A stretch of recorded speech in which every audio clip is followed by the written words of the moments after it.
Have you ever noticed that some of our most healthy routines, for instance, our nighttime rituals, can actually keep us stuck in stress mode? Not because of what we're doing, but because of how we're doing it. Hello, and welcome to the Body Rhythm. I am so glad you're here. And if you haven't already, please like or subscribe, do all the things. I'd really appreciate it. Now let's get into it. Have you ever noticed that some of our most healthy routines, for instance, our nighttime rituals, can actually keep us stuck in stress mode? Not because of what we're doing, but because of how we're doing it. And I was reading an article a while back in Marie Claire, and the author of the article was trying out a new nighttime routine that she had seen on TikTok. And it even had a name. The acronym was REST. It was review, reflect on your day, E, exhale, dim the lights, lower all the external stimulation, soothe, do a calming ritual, maybe a bath, stretching, reading, a nice hot shower, and then trust. Let the sleep come and don't force it. So the author started tracking it every night. She was checking all the boxes. She didn't want to miss a step. And what she noticed wasn't more rest. It was more pressure. Pressure to perform a nighttime routine that was supposed to keep her rested and calm and provide a good night's sleep. And the pressure came from, what if I miss a step? What if I'm not doing it correctly? What if I don't get to the soothe ritual tonight? What if that doesn't work? And the routine, the thing that was supposed to help her relax, the thing that's been all over TikTok that was supposed to provide help, actually became one more thing that she had to get right. And one more thing that didn't meet her expectations. And on the surface, this rest routine, this TikTok craze, right? It's all good. It's good advice, but there's nothing wrong with any of it. It's our approach to it. Because when we engage in healthy routines, but they become one more thing that we feel like we have to manage or that are more on our plates, then those routines actually aren't doing us any good.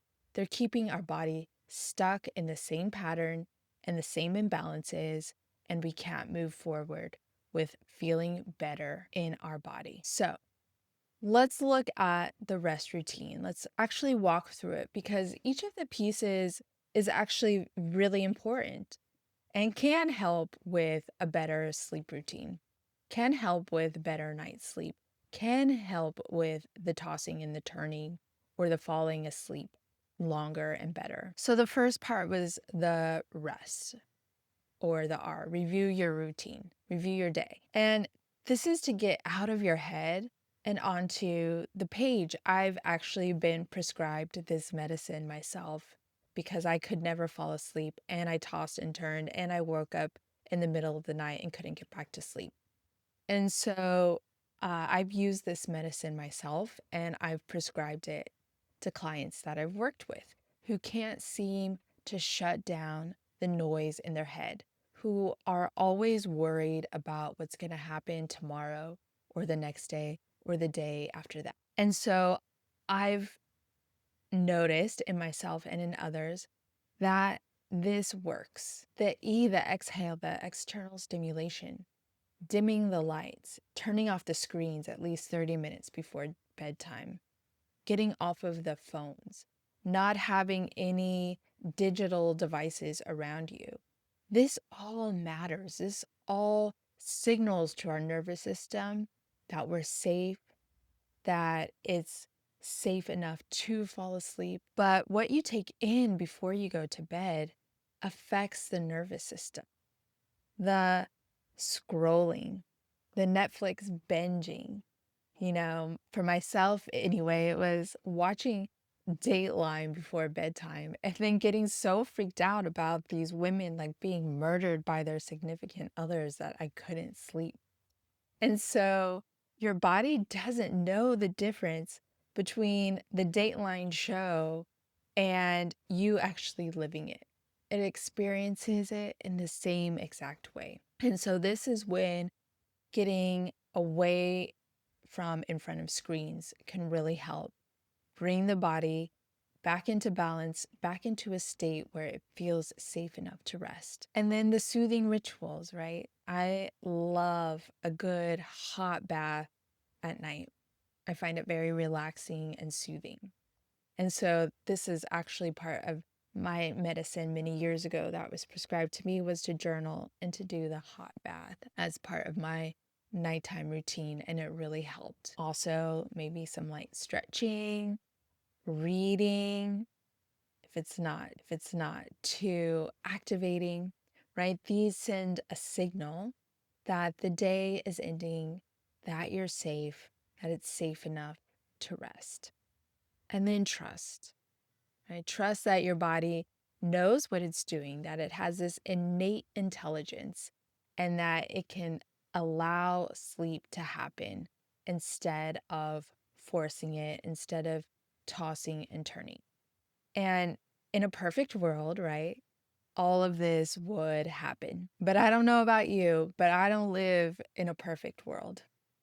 And I know that when I've been carrying a lot, some of these things just didn't work, or the pressure to perform each and every one of them, each and every night, just wasn't the medicine that I needed at that time. So, what happens when we do the routine and we still lie there? We're still wired. We're still watching the clock. We're wondering why it's not working. And then the pressure to perform each of these steps. And if I don't perform each of these steps in this rest routine, then I'm leaving something off the plate and then I won't have the restful sleep that I want. So it just becomes this perpetuating routine that puts more pressure on us, right? On top of the pressure that we're experiencing from everyday life, from work, from the coworker, from the kids, from our spouse, from ourselves. And so if we don't begin to address the pattern that got us here in the first place, we're still exhausted in the morning. Or we give up halfway, right? Because we're like, we didn't do it perfectly. Perfection becomes the death of progression. And so for me, especially when I was tossing and turning and couldn't sleep, there was no way that I could put one more thing on my plate to do. I was taking the things that felt the most easiest to fit into my schedule, into my routine, that weren't a big lift for me, and use those. And those actually worked. I'll let you in on a secret. That has been the hardest thing to do is to let go of the digital devices before bedtime. And I think this goes to how I grew up. I grew up with the TV always on to block out noise from the outside, what was happening outside the bedroom, and to keep me company when I was home a lot by myself. And so this pattern has just been so hard to let go of. And sometimes it's better than others. Sometimes I can do it no problem. You know, I create the soothing environment and dim the lights, no screens. And other times I can't. I can't do it. I put on the YouTube and fall asleep to that. But I try to do my best. So that's all we can do, right? Is our best. So here's what's missing in this rest routine is that our nervous systems don't respond to checklists, right? They respond to what's happening in our life. They respond to our patterns. Like me, maybe they're responding to what happened in childhood. And so it doesn't respond to checklists. It doesn't respond to perfect routines. it responds to a felt sense of safety. So if you choose one of these things, you're already beginning to signal to your body that it's safe enough to transition from go mode, do mode, into rest mode and sleep mode. So let's look at what might be happening in the body. Cortisol, which is known as the stress hormone, cortisol is really high when you wake up in the morning. And it's really high because it's going to help you deal with all the threats that you encounter throughout your day. And cortisol is supposed to fall little by little as you move throughout the day until it falls enough at night for you to go to sleep. But if your nervous system never powers down, if you've been dealing with threats all day long, if the thoughts continue to run, if you're thinking about the emails, if you're thinking about the boss, if you're responding to put out this fire, if you're responding to put out that fire, and then you go to lie in bed, well, the cortisol never had a chance to lower and lower throughout the day. It's just stayed elevated. And you know what can happen when your cortisol is elevated? You can't fall asleep, right? So you can do the bath and you can do the hot shower with aromatherapy and you can do the book and you can do the stretching and all that stuff. And sometimes it's just not enough because the cortisol is just too elevated. So we address that with herbs and with teas and with different routines throughout the day. So sleep is important, right? I think most of us can agree with that. It matters though more than we give it credit for, because when we sleep, your brain has its own detoxification system. It's called the glymphatic system, and it clears out cellular waste that your brain has accumulated throughout the day. And some researchers now are hypothesizing that when this brain cleanup system, the glymphatic system, is disrupted night after night when we're not getting sleep, it might be connected to things like brain fog, memory lapses, slower thinking, perhaps Alzheimer's and Parkinson's, these long-term health concerns that so many of us are worrying about. And when I first heard this, how important sleep was, how the brain has its own detoxification system, I just realized that this is where we need to focus on. This is what we need to address. Because sleep isn't just about, oh, my body is tired, but it's about maintenance of our brain, of our thinking, of our body.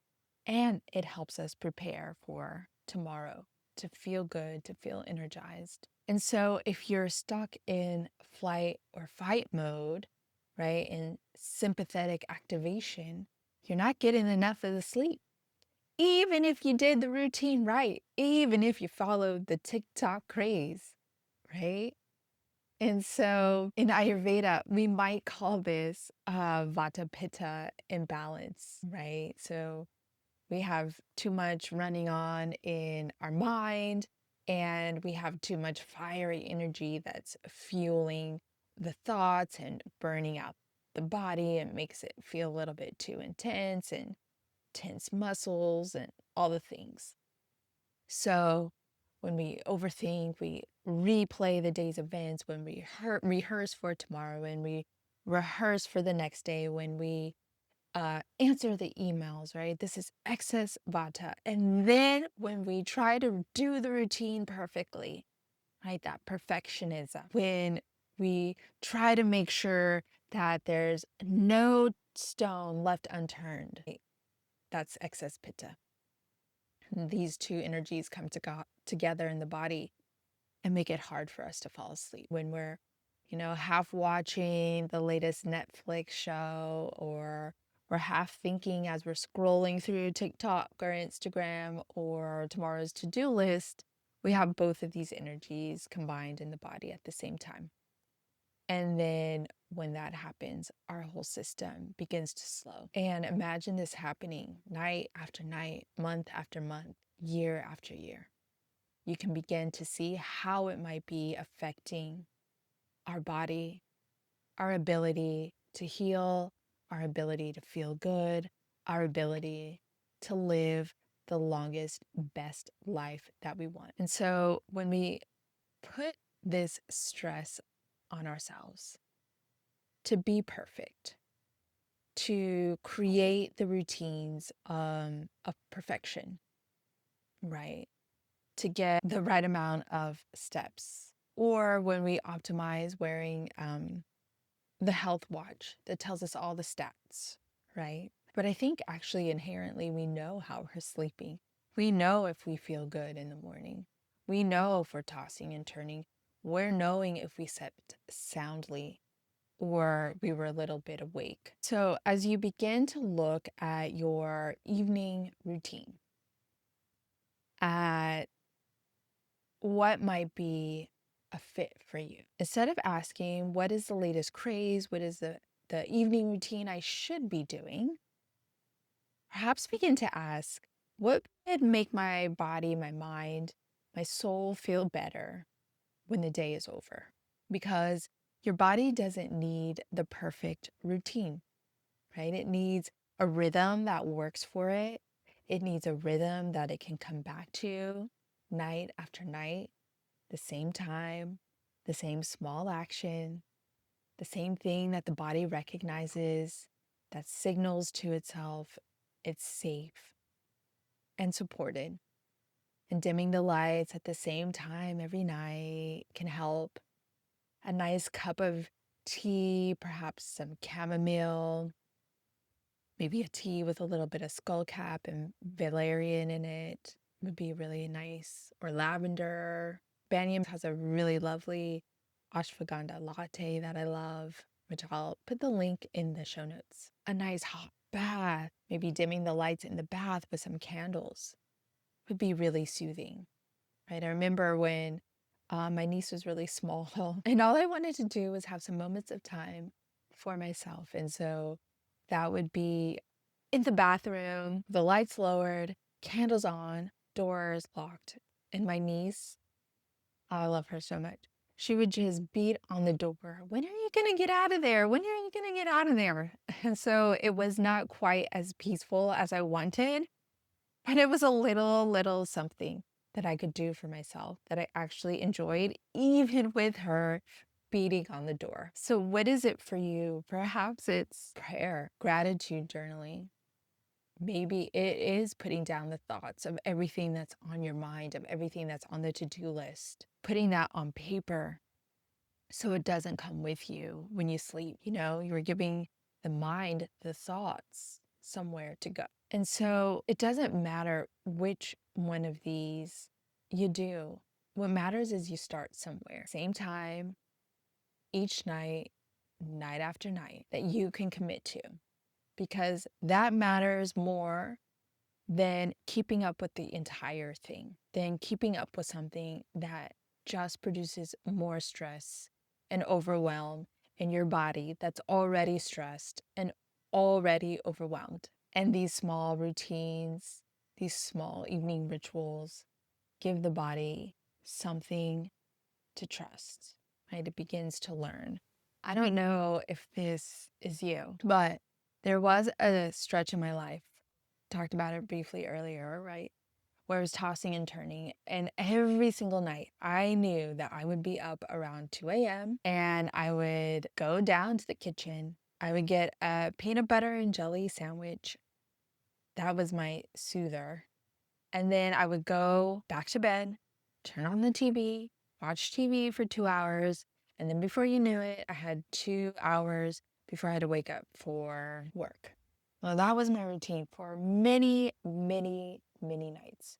Actually, until I discovered Ayurveda. But it used to create this anxiety and overwhelm because I would be there laying in bed, looking at the clock, wondering why I couldn't go to bed. But here's what I understand now, today, after studying Ayurveda for many years, is that 2 a.m.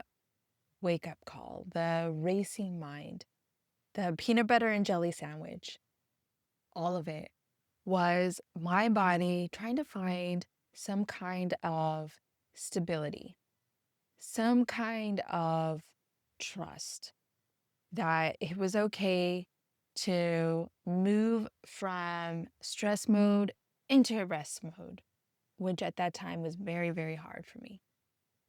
It was trying to process everything that was happening throughout the day, everything that felt like too much, all the emotions, all of the thoughts that aren't dealt with during the day, right? And then the body looks for something to soothe it. And for me, that was the peanut butter and jelly sandwich. That was the sound of the TV that brought me back to my childhood soother. And waking up, that pattern was the clue. It was the clue that, something wasn't right. It was the clue that my nervous system was just too overwhelmed. And if this sounds like you, if the racy mind, the getting up at 2, the inability to fall back asleep, the wondering how you're going to feel when you get up to go to work, I created something just for you. It's a 13-minute yoga nidra designed exactly for nights like these. I'll link it in the show notes. But it's something to turn on and to get you back into the body so that the body feels safe enough, the mind feels safe enough to drift off into sleep. And if you're curious about what might actually be your pattern, what might actually be disrupting your sleep, I created a quiz that walks you through the hidden stress patterns. There's 3 of them. And the quiz takes about 3 minutes, and it might explain more than just sleep. It might explain why your body feels the way it does, what stress pattern you're in, and some simple ways to start moving out of that pattern. If this episode landed for you, go back and listen to episode 21. It's about waking up at 2 and 3 a.m. And it might explain a little bit more about what's going on with the emotional side of things and what it might actually be telling us about our life experience, our day-to-day experience. And if you know someone who's doing all the right things and still can't sleep, send this to them or hit follow so the next one finds you too. Remember that we're not trying to fix your sleep. We're trying to build a rhythm that the body can trust. That's how we live longer. That's how we feel better in our bodies. Thank you for joining me on this episode of The Body Rhythm. Be well and nourished. That's it for this edition of The Body Rhythm. Thank you for joining me. Be well and nourished.